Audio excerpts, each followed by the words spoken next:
Assalamualaikum warahmatullahi wabarakatuh. Bersama saya Bambang Sadono di channel Inspirasi Jawa Tengah. Mudah-mudahan channel ini tetap bisa memberi inspirasi, memberi edukasi, motivasi, informasi. Syukur bisa memberikan solusi menjelang ulang tahun menjelang 2 bulan channel Inspirasi Jawa Tengah ini nanti pada tanggal 25 Juli 2020 kami menyajikan konten baru yang kita beri nama analisa politik aktual. Mudah-mudahan ini bisa memberikan masukan, memberikan gambaran, referensi untuk masyarakat Jawa Tengah mengenai perkembangan politik di provinsi ini. Maka untuk pertama kali ini analisa politik aktual saya beri judul Peta Terbaru Persaingan Pilkada Bupati Wali Kota Jawa Tengah yang akan diselenggarakan pada 9 Desember 2020. Kita mulai dengan sebuah berita yang ditayangkan oleh Tribun Jateng.com Sabtu 18 Juli 2020 dengan judul yang sangat atraktif, yaitu inilah 15 daerah di Jawa Tengah yang ditarget PDIP untuk menang mutlak dalam Pilkada 2020. Ya, kita baca sejenak beritanya. PDIP Jawa Tengah menargetkan kemenangan mutlak di 15 daerah dari total 21 daerah yang akan menggelar Pilkada 2020. Sekretaris DPD PDI Jawa Tengah Bambang Kusrianto mengatakan target perolehan kemenangan di Jawa Tengah untuk PDIP akan meraih sekitar 60% lebih dari 21 kabupaten kota yang menjalankan Pilkada 2020. Itu artinya target menang di 15 kabupaten kota dari total 21 pilkada. Jelas Bambang. Pihaknya memprediksi para calon kepala daerah yang diusung PDIP di Jawa Tengah bakal melawan kotak kosong di beberapa daerah. Beberapa daerah dimaksud antara lain Kota Semarang, Kota Solo, Kabupaten Grobogan, Kabupaten Kebumen, Kabupaten Wonosobo, Kabupaten Pemalang, Kabupaten Sragen, dan Kabupaten Sukoharjo. Dan yang kita pastikan akan lawan kotak kosong itu ada di Kota Semarang, terus Solo, Kebumen, Grobogan, Pemalang, Sragen, Wonosobo, Sukoharjo. Soalnya belum ada kandidat lain yang muncul, kata Bambang Kusrianto. Namun kata dia, perkembangan politik Pilkada 2020 di Jawa Tengah masih akan berkembang dinamis. Karena itu perkembangannya masih bisa terjadi.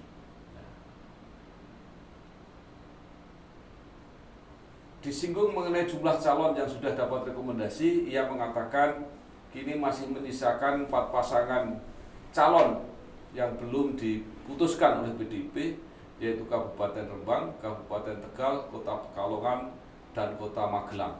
Artinya calon yang belum dapat rekom DPP alasannya konsolidasi partai lain belum selesai.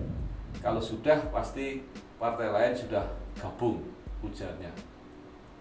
Sementara 5 pasangan calon yang telah mendapatkan rekomendasi terbaru adalah untuk Kota Solo, yakni paslon Gibran Rakabuming Raka dan Teguh Prakoso, kemudian Kabupaten Sukoharjo, yakni pasangan Eti Suryani dan Agus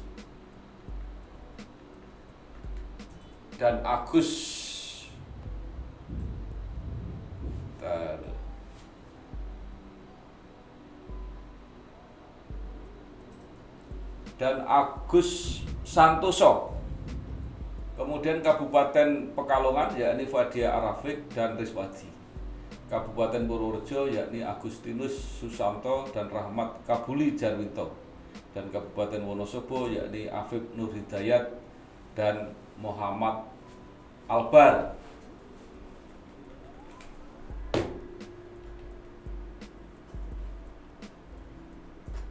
Nah, calon-calon yang ditetapkan oleh PDIP ini sebenarnya adalah gelombang kedua, karena sebelumnya pada tanggal 19 Februari 2020 PDIP sudah menentukan 12 pasang calon bupati wakil bupati di Jawa Tengah, yakni yang pertama Sri Mulyani Aris Prabowo untuk Kabupaten Klaten,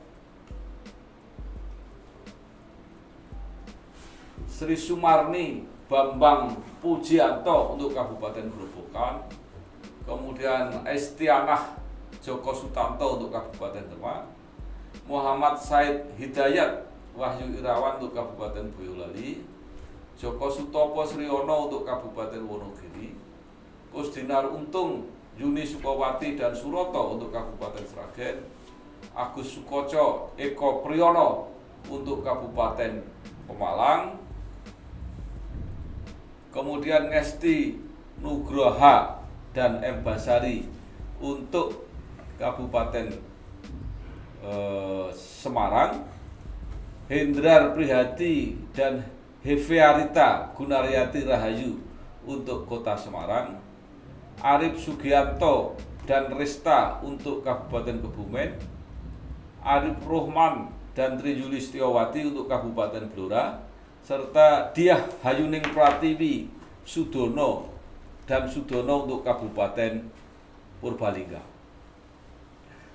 DPD PDIP Jateng sangat percaya diri bahwa mengatakan 6 dari 12 paslon yang baru saja diumumkan 19 Februari itu diklaim akan menghadapi kotak kosong, yaitu Kota Semarang, Kabupaten Grobogan, Kabupaten Wonogiri, Kabupaten Sragen, Kabupaten Boyolali, dan Kabupaten Semarang.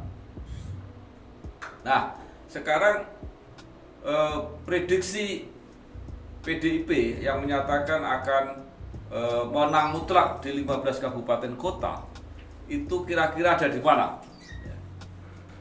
Kemungkinan besar yang dimaksud adalah di kabupaten kota sebagai berikut. Pertama di Kota Semarang, kedua Kota Surakarta, ketiga Kabupaten Grobogan, keempat Kabupaten Boyolali, kelima Kabupaten Wonogiri, keenam Kabupaten Sragen, 7 Kabupaten Semarang, ke-8 Kabupaten Purbalingga, ke-9 Kabupaten Klaten, 10 Kabupaten Pemalang, 11 Kabupaten Sukoharjo, kemudian 12 Kabupaten Blora, 13 Kabupaten Demak, 13 Kabupaten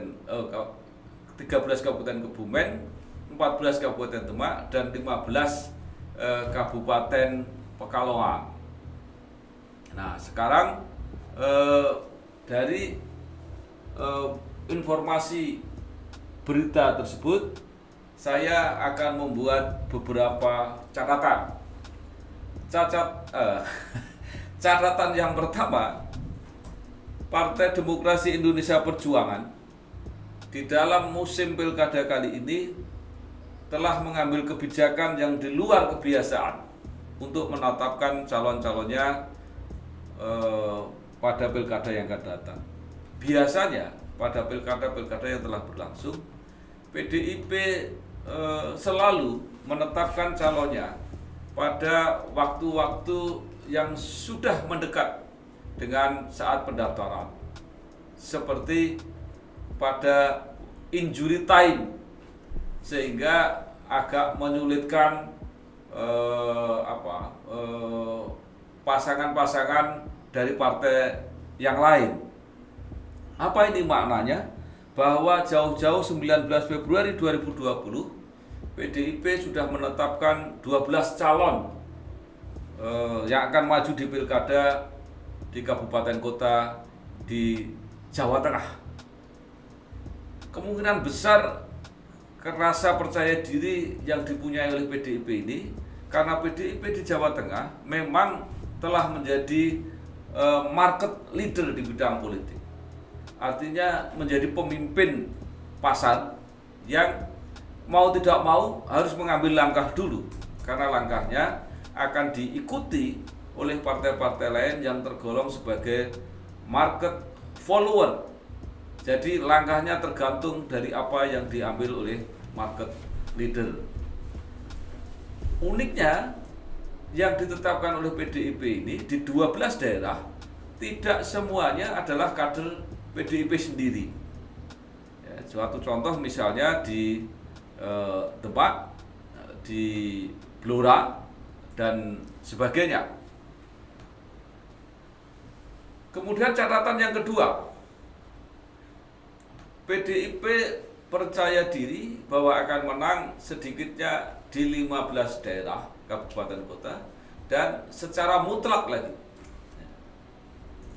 Sebenarnya prediksi ini bukan tanpa alasan, karena PDIP berhasil memperoleh kemenangan yang cukup besar pada waktu pilkada legislatif di tahun 2019, termasuk juga menang besar ketika di dalam pilpres ya, dengan mengusung Bapak Joko Widodo sebagai calon presiden. Akibatnya PDIP mendominasi, mendapatkan suara 26 kursi DPR RI dari alokasi 77 kursi dari daerah pemilihan Jawa Tengah. Dan di Jawa Tengah sendiri, dari 120 kursi yang ada di DPRD Jawa Tengah untuk periode 2019-2024, PDIP mendapatkan kursi terbesar dengan jumlah yang sangat mencolok, 42 kursi, sedangkan pemenang keduanya yaitu PKB hanya mendapatkan 20 kursi. Nah, di daerah-daerah mana kira-kira PDI diperkirakan atau memperkirakan diri akan menang? Menurut dugaan saya, yang diharapkan itu pertama adalah di kota Semarang, kemudian kota Surakarta, kemudian Kabupaten Grobogan, kemudian Kabupaten Boyolali, Kabupaten Wonogiri, Kabupaten Sragen, Kabupaten Semarang, Kabupaten Purbalingga, Kabupaten Klaten, Kabupaten Pemalang, Kabupaten Sukoharjo, Kabupaten Kebumen, dan Kabupaten Blora. Sedangkan untuk Kabupaten Demak dan Kabupaten Pekalongan kemungkinan masih ada perhitungan-perhitungan yang lain. Apalagi karena kader-kader itu semuanya yang dicalonkan tidak berasal PDIP. Misalnya di Blora mendukung calon bupati yang berasal dari PKB. Dan di Kabupaten Pekalongan, PDIP mendukung calon dari kader Partai Golkar. Yang menarik dari catatan ini adalah karena ada pilkada akan terjadi di 21 kabupaten kota, sementara PDI mencatat bahwa memperkirakan akan menang di 15 kabupaten kota, maka ada 6 kabupaten kota yang tidak termasuk akan menjadi target PDIP. Nah, itu kira-kira di mana? Kira-kira kemungkinan besar ada di Kabupaten Purworejo, Kabupaten Wonosobo, Kota Pekalongan, Kabupaten Rembang, Kota Magelang, dan Kabupaten Kendal. Misalnya untuk di Kota Pekalongan, memang pemenang pileg di kota tersebut adalah Partai Golkar. hampir sama dengan di Rembang. Pemenang Pileg 2019 adalah Partai Persatuan Pembangunan. Jadi wajar kalau PDIP tidak mentarget di daerah-daerah tersebut. Sementara di Kabupaten Purworejo misalnya, petahana yang akan maju lagi berasal dari Partai PAN, berpasangan dengan Partai Golkar. Kemudian di Kendal, petahananya juga dari Partai PAN. Artinya daerah-daerah yang tidak ditarget oleh PDIP sudah seharusnya mereka percaya diri untuk mempunyai kesempatan untuk menang. Jadi kalau sudah tidak ditarget, mereka tidak bersemangat untuk menang, ya salahnya sendiri atau keterlaluan gitu ya. Nah, sekarang catatan ketiga mengenai kotak kosong. PDIP meramal bahwa kotak kosong yang akan dilawan oleh calon PDIP yang sangat kuat, sangat dominan, itu kemungkinan besar di Kota Semarang, Kota Solo, Kebumen, Grobogan, Pemalang, Sragen, Wonosobo, dan Sukoharjo. Saya mempunyai catatan yang berbeda mengenai soal ini. Jadi yang mungkin akan sangat terjadi ada kotak kosong itu adalah di Kota Semarang, Kabupaten Grobogan, Boyolali. Kelihatannya untuk Kota Solo dan Sragen tidak akan terjadi. Mengapa? Karena di Solo sudah dinyatakan bahwa ada pasangan dari independen yang akan tampil. Di Sragen persiapan yang akan melawan petahana sudah mulai muncul. Jadi kemungkinan kotak kosong sangat kecil untuk terjadi di Kota Solo maupun di Kabupaten Sragen. Dan untuk Kebumen, Wonosobo, Sukoharjo, dan Pemalang menurut saya masih perlu ditunggu ya. Jadi karena kemungkinan akan munculnya calon yang lain masih bisa terjadi. Sekarang catatan yang keempat yang menurut saya catatan yang aman untuk di mana kira-kira PDIP akan menang. Pertama yang menurut saya yang agak aman adalah di Kota Semarang, Kota Solo, Kabupaten Boyolali, Kabupaten Grobogan, dan Kabupaten Wonogiri yang peluangnya memang sangat besar. Mengapa saya menyebut di Kota Semarang? Di Kota Semarang itu yang pertama karena wali kota petahana yang akan maju, Pak Indra Priyadi, adalah ketua PDIP. Jadi dukungan mutlak PDIP pasti akan ke situ. Nah, tanda-tanda lain adalah bahwa partai pemenang kedua, Partai Gerindra, juga sudah menyatakan bahwa akan mendukung petahana, Pak Indra Priyadi. Oleh sebab itu, Partai Gerindra sebenarnya dari partai kita menginstruksikan untuk melaksanakan penjaringan calon wali kota dan wakil wali kota. Tapi kita melihat, kita coba untuk melaksanakan diskusi. Kita membuat diskusi terbuka pada saat itu di bulan Oktober di Hotel Pandanaran. Kita mengundang Ormas, kita mengundang OKP, kita mengundang semua elemen masyarakat, baik itu ekonom, politikus, pendidikan, dan semuanya kita undang. Itu hampir semua naga-naganya sama, bahwa Mas Hendi ini sebagai wali kota bagus dalam memimpin dan bisa diperjuangkan kembali untuk memimpin Kota Semarang. Kemudian juga Partai Golkar juga menyatakan bahwa akan mempertimbangkan untuk mendukung petahana. Dan harus kita akui memang 5 tahun terakhir ini peningkatan pembangunannya ini semakin bagus, pendapatannya semakin meningkat, sehingga belanjanya bisa semakin besar juga, sehingga pasti di masyarakat, di lapangan ini akan nampak hasilnya. Nah, ini juga tentu kerja keras ya kita bersama ya di bawah kemarin Pak Hendrar Prihadi ini.